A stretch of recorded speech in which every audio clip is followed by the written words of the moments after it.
Yes. Advanced well stimulation techniques, like those being proposed for a ban in Florida, are techniques used to increase the productivity of an oil or gas well beyond what would naturally come up out of the well because of natural forces. So you're doing something unnatural, in this case, injecting a fluid into the formation with the purpose of causing that formation to increase its productivity.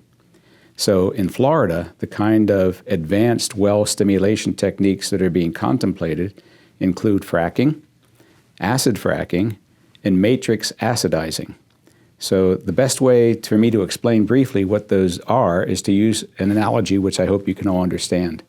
Imagine you're holding in your hand a sponge, a large sponge, but imagine that it's gotten pretty stiff and rigid.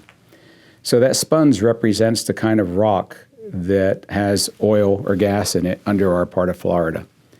The oil and gas is stored in the holes in the sponge. Sponge has a lot of holes in it. Some of those holes are connected to others, but most of the holes aren't connected to others. So the idea behind fracking is to drill a well into that sponge and inject fluid at such a high pressure that it fractures the rock.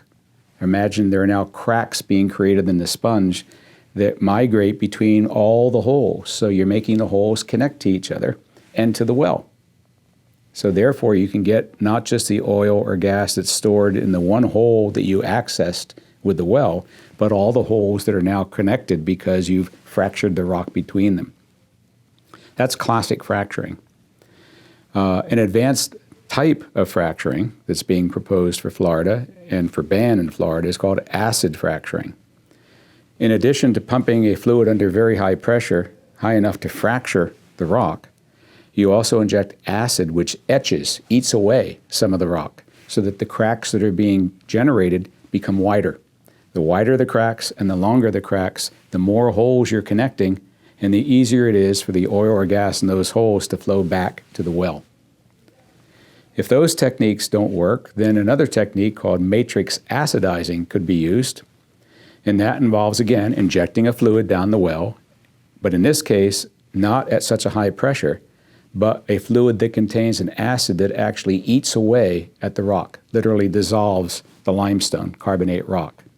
So the idea there is to drill a well into the rock, perhaps along the rock, and inject a very large volume, hundreds of thousands of gallons or more, of this acid-bearing fluid, which then basically eats the matrix, the rock between the holes, so that instead of having a lot of relatively small holes, you're connecting them all into one large hole. And all the gas and oil stored in all those holes now becomes joined, so again, you're increasing the productivity of the well.